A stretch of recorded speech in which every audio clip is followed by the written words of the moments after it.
All right, guys, the red light is on. It's Wednesday night. What a week to be alive. It's UFC 300 week. I'm Dave Van Auken. To my left, the fight of fight bananas. We love and adore the ruthless one, Elle Dawson. Elle, how the hell are you? So freaking pumped. I'm so pumped Raphael is here. Let's go. Let's do this. You stole my line. It's a pay-per-view week. You want me to introduce Raphael? The big guns. We bring in our main guy, Rafael Esparza. Raf, how you doing, my brother? I am doing well. Me and my wife just tried to do that move I saw on Instagram that Elle and her husband were doing, and I think I pulled something. So it's doing good. It's busy. UFC 300. I said this in the backstage. I'm not really mad at my mom, but my mom turns 80 this weekend. I was at UFC 100. I was at UFC 200, and I'm not going to be at UFC 300. But how often do you see someone turn 80? You just take her with you. Yeah. That sounds like the perfect 80th birthday present. I asked her, I'm like, Mom, you want to go to UFC 300? She's like, I don't want you to waste a credential because she's blind. She's like, I can't see anything, so why would I want to go? I'm like, damn it, you're right. Fair enough. That is amazing. That is a good story. I love that. But guys, what a week. What a card. To me, and this is the first question. I always kind of start with Elle. Roth, we're starting with you.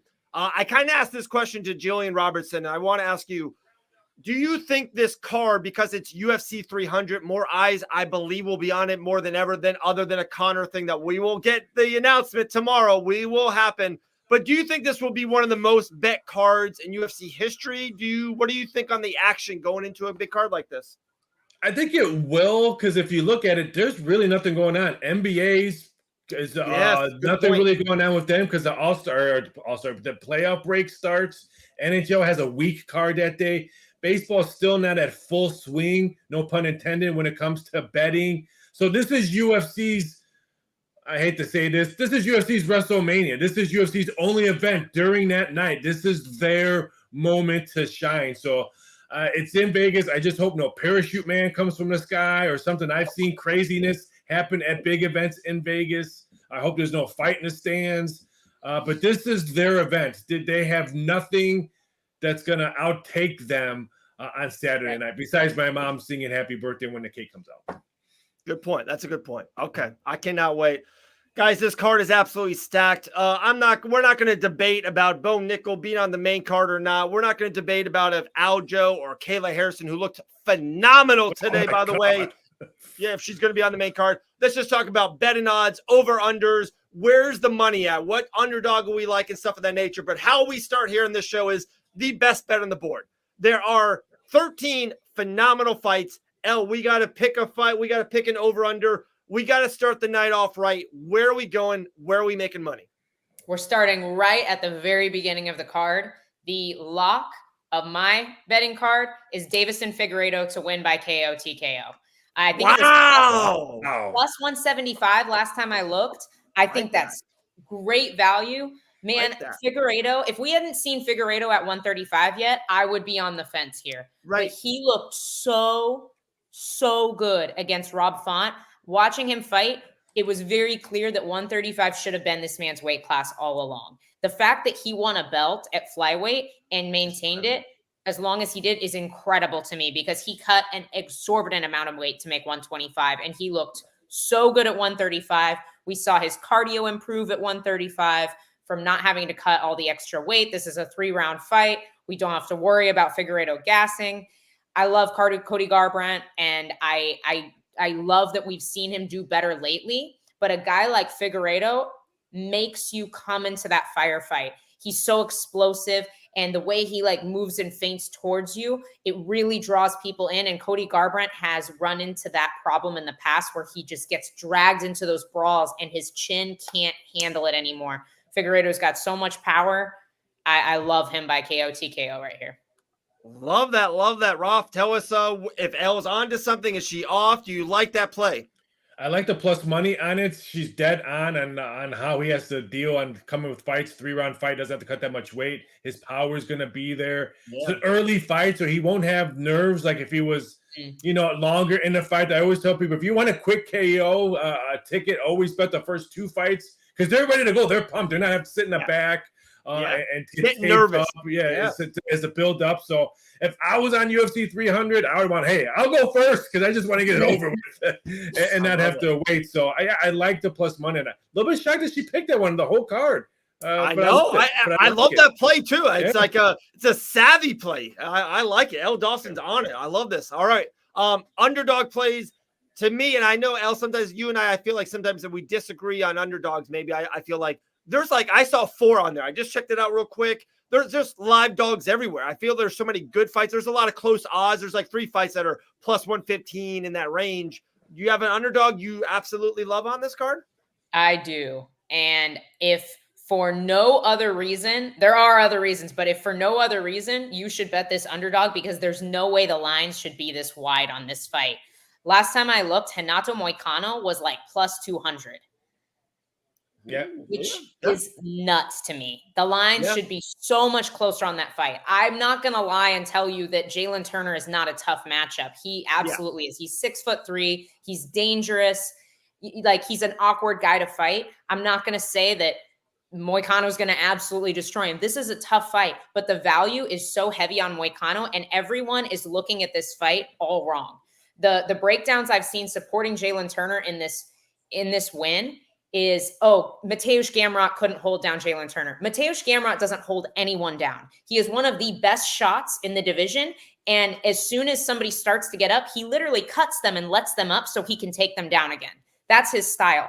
Also, Mateusz Gamrot took that fight on less than 2 weeks' notice and didn't train at all because he was flying to different countries to get his visa figured out. Literally did not inside news, Roth. The inside scoop. Yeah, inside scoop. I need to call you when I'm working. Didn't train for the fight, showed up and still out wrestled Jalen Turner for 3 rounds. It was a close fight, but Gamrot clearly won that fight. Now we have Moicano, who maybe doesn't have the same explosive shot that Gamrot has, but he has insane control once he takes people down. And people, I think, watched the Moicano-Dober fight and they expected a more dominant Moicano.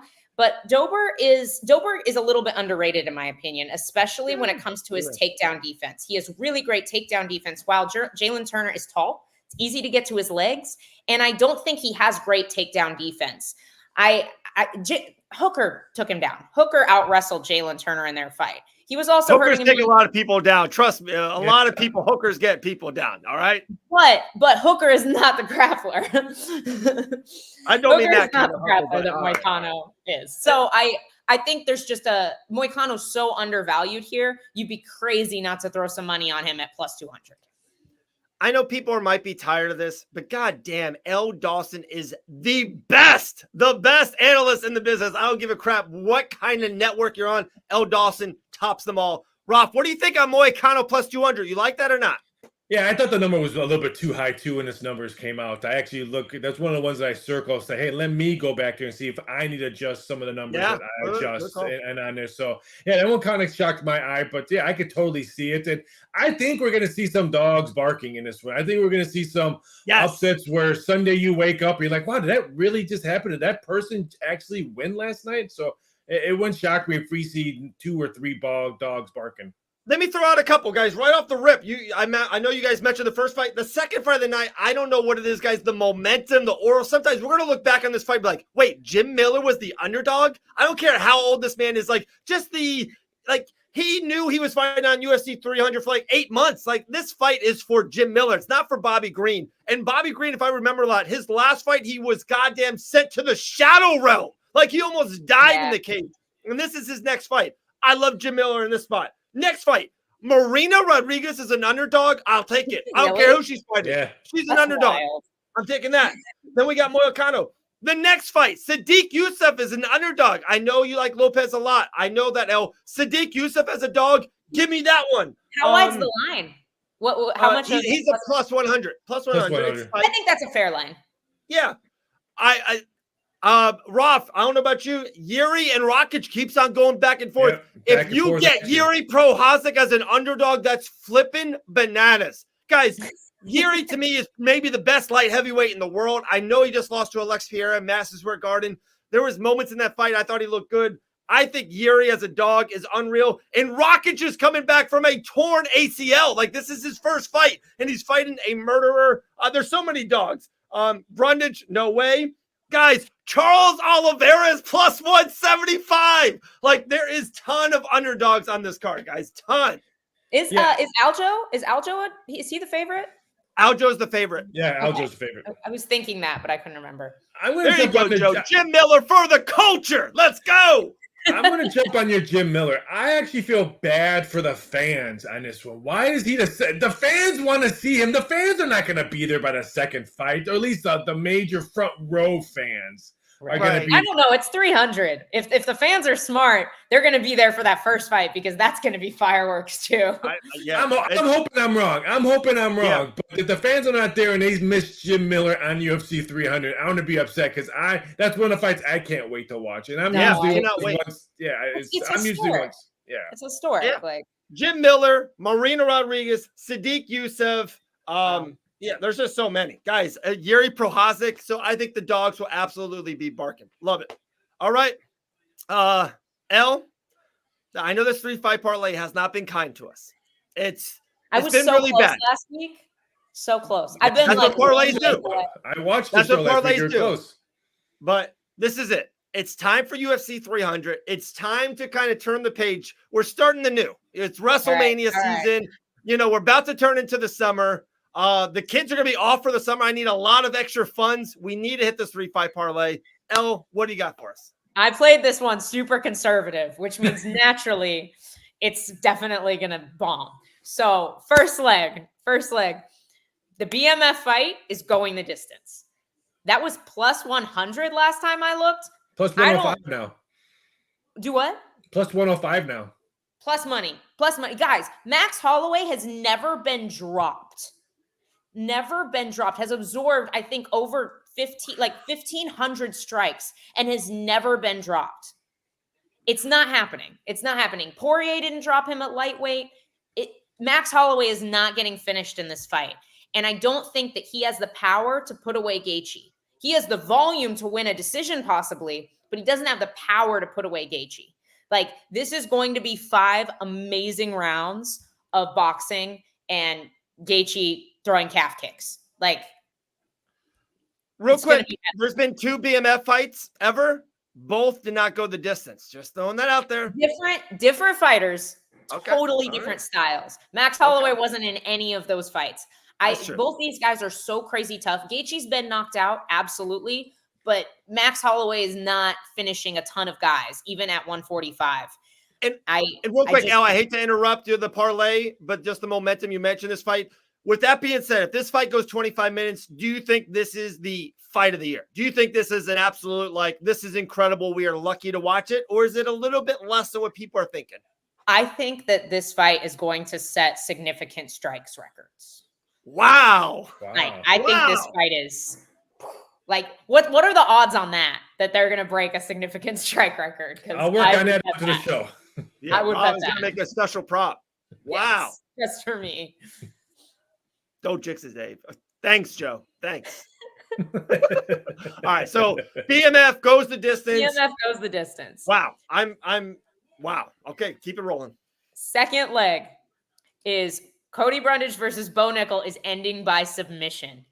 Bo Nickel I absolutely think Bo is going to win this. So if you want to go ahead and put Bo wins by sub, that is totally cool. But it was honestly good enough value with the fight ending by sub. And Cody Brundage's only way to win this fight is a guillotine.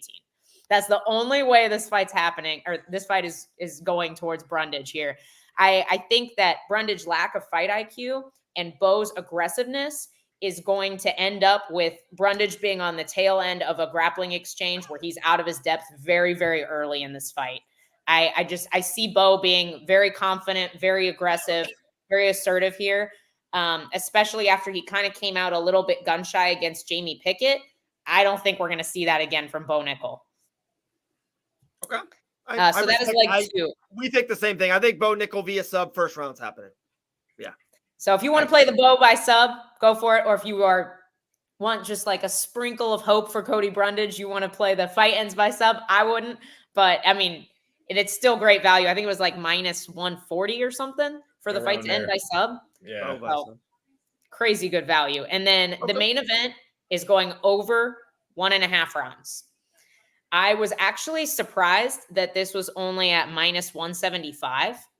I expected it to be less value, to be honest. I think both these fighters there's going to be a lot of feeling out early in this fight. Alex Pereira doesn't come out like a bat out of hell. He makes reads and he sets up his traps, and he's definitely going to be doing that with Hill because Hill is so long and so difficult to fight. He's going to have to be very careful, especially while Hill is fresh. Then you have Hill on the other side, who's coming off one of the most severe injuries in combat or in any sport, let alone combat sports. He's going to also be very careful coming out, especially with the threat of Alex Pereira's leg kicks early in the fight. You know, because that's one of the first things Pereira starts setting up is his low kick. He immediately goes to the calf, starts setting that up, and wants to chip away at that so he can have as much time as possible putting shin to calf over and over and wearing on that calf. Jamal Hill is going to be very careful with the range as well. So I love over 1.5 rounds. I think the finish comes much later in the fight. Okay. I got something on the main event, but Rafael, what do you think about that parlay? BMF distance plus 105, the Bo Nickel via sub, minus plus 140 or minus 140? Minus 140. Minus 140. Alex Pereira and Jamal Sweet Dreams Hill over 1.5 rounds, minus 170. Where you like that parlay, or is something sticking out? I like the main event one. I mean, this will probably be 2.5 under 140, 150, probably by we hit the ring, because the money coming in on over. I think I saw a DraftKings minus 190 on the 1.5. So they don't like to put totals at $2. They'll just raise the number to 1.5 to 2.5. So if you can get that 1.5, I would say watch the show now, listen to Elle multiple times, get her chicken recipe first, and then bet the over, because she's dead on. She's brilliant, dead on that factor. I think it does go over. I like Alex in the fight myself, so I think that's what she said. She's going to pick apart, and take care of business second, maybe early third. I don't see this going. You think that early? Yeah, yes. I do. I think first 2 minutes, feeling each other out, then he starts picking apart the tree. The first round, beginning of the second, and after the tree's picked apart, then he's going to start making his shots. So I say second, maybe third. I don't think you go fourth and fifth. I hope not, because I'll probably be doing shots of tequila with the family. So I don't know if I'll be able to remember what's going on. Hey, if you're gonna do some shots, do some with Gold Bar whiskey, brother. All right. I just got mine's in my other room. They sent me one. There you go. Oh, no way. So I sent them an email, but that's another story. But yeah, I think she's dead on that one. So the Nickel one, I don't see Nickel losing that one. So that one, the first part, I'm a little iffy on that one, but I love 2 out of 3. Round robin it, 2 out of 3. All right. Main event. Let me just and both guys are great. Both guys are in the main event of UFC 300 for a reason. But I just want to give it a little bit of context. I just want to this is what we do here on the show. We're trying to, come on, guys, let's ease off some things. He's pooing on our party. I think that's what he's going to do right now, Al. Jamal Sweet Dreams Hill. Look at this run this man's been on. I'm sorry, I don't want to go any negative on a fighter. It's one of the worst light heavyweight championship runs ever. Like, guys, he beat OSP. Who hasn't beat OSP in the last 4 or 5 years? Then he lost to Paul Craig, took his arm off. Ready? He defeated Jimmy Crute, and in the time that looked good, doesn't seem good that much anymore. Didn't age well. He defeats Johnny Walker. Like that's not a big win either. Then his big moment win to get a title fight was Thiago Santos. That man can't win in the PFL. Like, that is not a great win with Thiago as that old. And then his championship fight, he couldn't really stop Glover Teixeira, who I love Glover. I love me some Glover. But Glover and Rafael, as far as I think Glover's turning 80, just like your mom. Like, come on, he's one of the oldest light heavyweights ever. That run is not as good as what people think. I think Alex Pereira is levels above Sweet Dreams Jamal Hill. Like, it's not close. Yuri, yeah, come on, way better wins. Already 2 better wins. He defeated Israel Adesanya, and I know what people think about Izzy right now. Guys, Izzy had one of the greatest runs in UFC history. Like, just the talent level, Izzy is insane. And I still think Alex Pereira is a big light heavyweight. I still think he's bigger than Jamal Hill. I don't know why. I saw the odds. It's like minus 130, and that's my favorite bet on the board is Alex Pereira to win. Like, that is my lock of the night, my lock of the month, my lock of the year, Alex Pereira. I think he's going to win this fight and then go main event UFC 301 in Brazil. I think that good of the fight. Wow. That means he's not, that means it's going early. Pantoja from his spot. Megamon and Ankalaev is going to be the main event of UFC 301. Oh. Wow. Dang. That means it's going early. I That means really want to see that fight. Yes. Pereira and Ankalaev those are the two. I don't know why. And back to the man is literally coming off an Achilles injury, coming off kind of early. The fight was it's been like a short notice main event in a weird way. Like, this is not close. Like, this is not close. Dang. I mean, you have to remember Jamal Hill has ridiculous rank. Like, Jamal Hill has ghetto boxing, like really good, like he can hit you from weird angle. Like, he does that like lean back where he can throw like, and Izzy does the same thing. They land shots with their length and their range and their athleticness that people shouldn't be able to land. So I think that Jamal has a prayer. I don't think it's like an absolute shutout, but I do like Pereira here. I agree that there's too many asterisks by Hill right now. Yeah, I think he came back. I just think he came back too soon. I mean, Me too. And I don't want to poo-poo on this. This is not a UFC 300 main event for me. I'm sorry. It's I know people are getting, and I can't think of one that's out there that would make me like, wow, this is a great UFC 300 main. I can't think of one that's up there. I know TKO. It's Conor and Michael Chandler should have been the main event. I know they wanted that. They wanted John Jones. They wanted a name. I'm not saying Hill and Pereira are not names, but you know, David, they wanted a name to be. They even wanted Izzy and Dricus. That they even wanted, and I even like that fight more than this. Like, really, I actually like this fight better than that. I don't know. I think that I don't fight. know why I don't care about that fight, but you don't. I don't. Oh, I love that fight. I think it's better than this one. Yeah.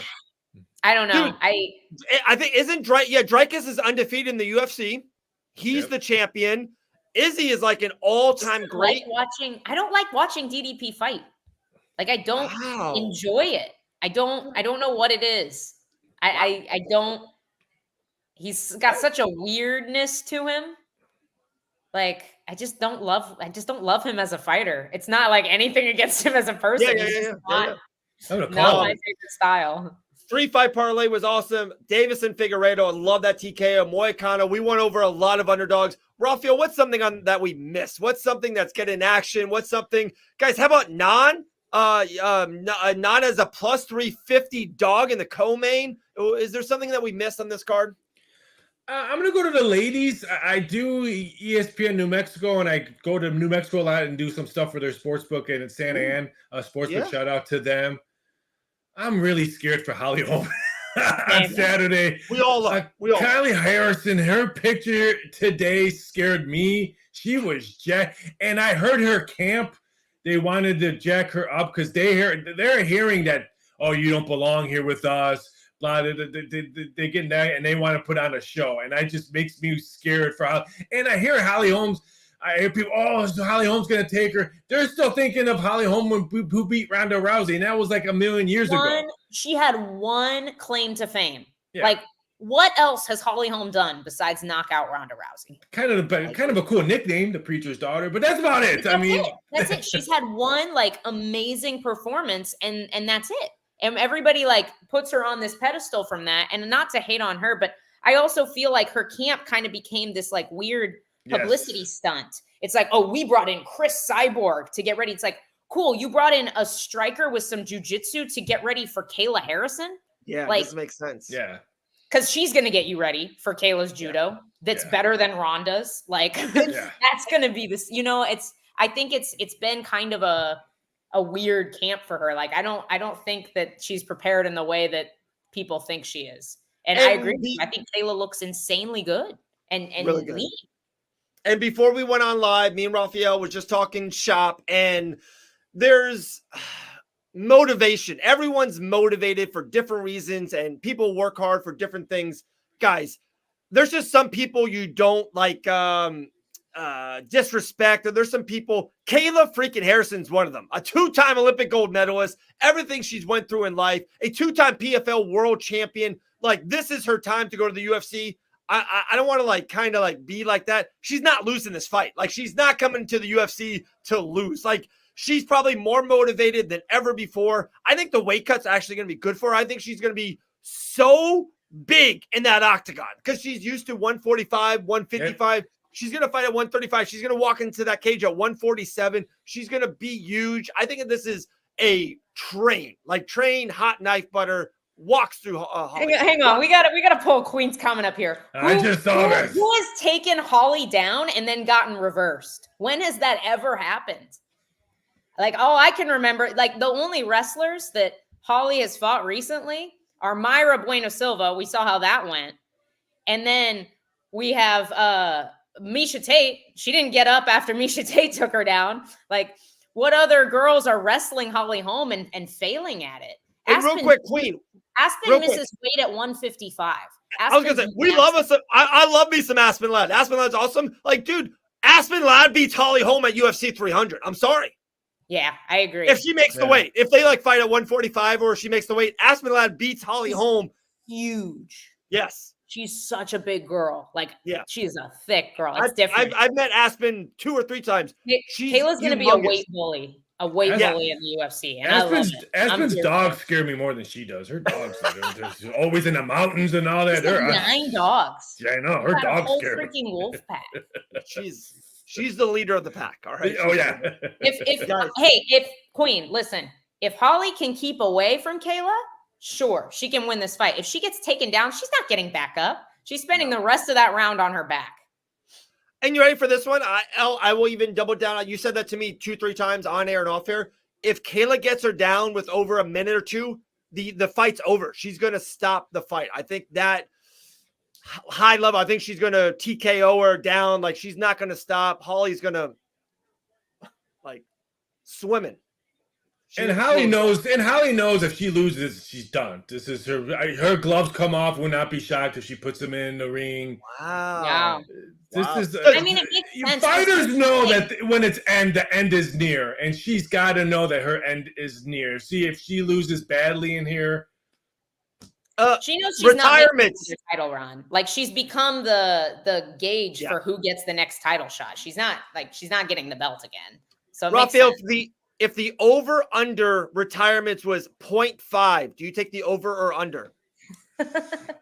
I would probably take an over, and I hate to say this, but let's say if Bobby Green just dominates. I was going to say that too, Bobby Green. That's another one. If he dominates, or I could see that. Holly, I could see that. I would say that over. I don't see anybody else. You don't think Cody Brundage retires? No, I don't think so. Well, he tried to. He tried to once, but they wouldn't give him the mic. Yeah. Oh my gosh. All right. We are having a big fight night gather on Saturday, but I will definitely be here on the next one after that. Appreciate you, Queen. Appreciate it. If Kayla wins too. Don't come back if Holly wins. Not saying Holly's getting the belt again. We appreciate Queen. We appreciate you. Guys, Saturday night, we here at Fight Bananas will be live at 6 p.m. Eastern. We'll watch all 4 prelims, all 4 early prelims, then the prelims, all 5 main card fights, and the main event. We will be live for 7 straight hours. Free giveaways, so much to do on Saturday night. Rafael, before we let you go, shout out your podcast with Jonathan Coachman or anything you want. Floor is yours, my man. Yeah, I'm really busy. I just got done doing a whole bunch of live shows. I've done one for Doc Sports today. Jonathan Coachman, do his wrestling podcast, do his Driving the Line show as well. Follow me on Twitter at VSI Doc Sports, Instagram, Rafael Esparza. I try to put all the shows that I'm on there because I love talking to people on the chat. So that's why I put the links on there. So if anyone comes in and asks questions for betting purposes, I love answering those type of questions. So I try to answer that. And you can answer me any kind of questions on my social medias. I love answering questions. Where you think the money's going to come in? What's the public betting? What's the public fading? All that kind of stuff. So I love answering that one. And this is one of my favorite shows. I'm not just saying it. I love coming out with David and Al. I love following you guys on social media. I wish you had a picture of your son jumping up and down when Cody won that. That would have been kind of cool to see that. Al, I'm hungry for some chicken tenders. I love your social media outcomes. So I enjoy this. I adore both of you guys. You guys both rock it. And Al, You have and I'm not just saying this, you have a future after you're fighting for announcing, breaking down stuff. And I'm not just saying that just to blow smoke up. The way you talk and the way I can see it in people's eyes on how passionate and stuff like that. You have another future after that. So I just wanted to, you break down fights like no other business. I enjoy watching you break down fights. Thanks, buddy. I appreciate you so much, man. We freaking love having you on here. I feel like we have like the cheat code of all betting podcasts that we get to have Rafael come on here and tell us how the lines are going to move and everything. Like, it's awesome, man. Thank you so much. Anytime. I always say this, like, I said hi too. My goal is to one day be like the MMA Pat McAfee show, multiple days, multiple live, multiple hours. And when we get to that point, Rafael Esparza will definitely be involved. I can't wait to send you the Pat McAfee Aaron Rodgers check to you. That's what I cannot wait for those days. Nice. And I can buy all the chicken tenders from L at once. Yeah. Am I cooking them for you? You want me to mail them? No. I want the recipe. I need to buy all the ingredients. That's what I'm saying. Yeah. Put the DM Roth the recipe. I'm going to post the chicken tender recipe tonight. I got a video ready to go. It's going up tonight. Well, there we go. The ruthless one, Elle Dawson, the best in the business. I've been saying this for years and years, and I feel like she's starting to believe it. She's the best. She's the queen. Fantastic. Rafael, appreciate you, dude. We love you here in Fight Bananas. We cannot wait, guys. Saturday night is UFC 300. Stop what you're doing. Watch all the fights. Watch those prelims. Watch Davis and Figueiredo start the show on a TKO and win some money. And guys, enjoy the night. We will be live for 7 hours. Come check with us. Free giveaways all Saturday night. Dave Van Auken, Elle Dawson, Rafael Esparza. We are out. We'll see everyone next week.